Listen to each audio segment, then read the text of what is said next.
Hello everybody, we've got Dr. Grimes here, great friend of mine and colleague, comes in here and he's got little information to share about COVID-19. David, go ahead my friend, explain to our friends. Okay, I will do. Now, I've been living here for 45 years and I've been a consultant in Blackburn for 40 years. And while I was there, I was very concerned about why, in particular, the Asian ethnic people had a bad health record. And I've done 20 years research into this, 30 years research into it, and I realised it's all about shortage of vitamin D. Dark skins do not produce vitamin D. The vitamin D that I can produce in 20 minutes with a white skin, you'd have to have for 2 hours before you would get the same amount of vitamin D. And the research showed that vitamin D deficiency is almost universal in the Asian ethnic groups in Blackburn.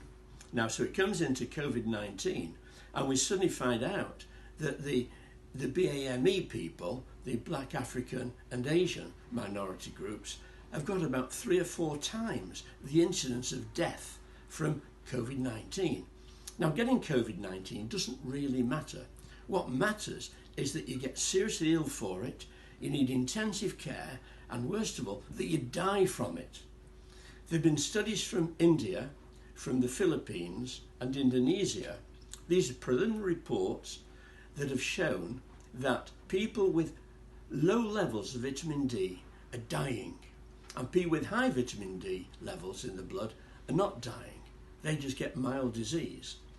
Now, these reports were sent to internationally because the pandemic has spread from the east to the west, and so they've got the first experience of it, and they're trying to alert us in the west what to do.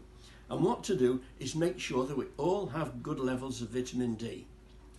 Now, I would recommend, not just I, it is recommended by the experts in vitamin D, of whom I'm part of an international group, that we should be taking vitamin D 4,000 units each day. 4,000 units each day. The cost of this is about £10 for a year's supply. These can be life-saving. Everyone should be taking vitamin D. Not just people of Asian ethnicity, but also people like me. And I take vitamin D 4,000 units each day. I've done so for 20 years. And I hope it's going to keep me healthy. And I hope it will keep you healthy. And doctor, also just tell them about your blog. They can go and read up if it's still available. I've actually got a blog running. And it's been running now for several years. But I've done a lot on this vitamin D COVID-19 story. To look at my blog, look at Dr. Dr. David Grimes. So www.drdavidgrimes.com. Thank you. Thank you for listening.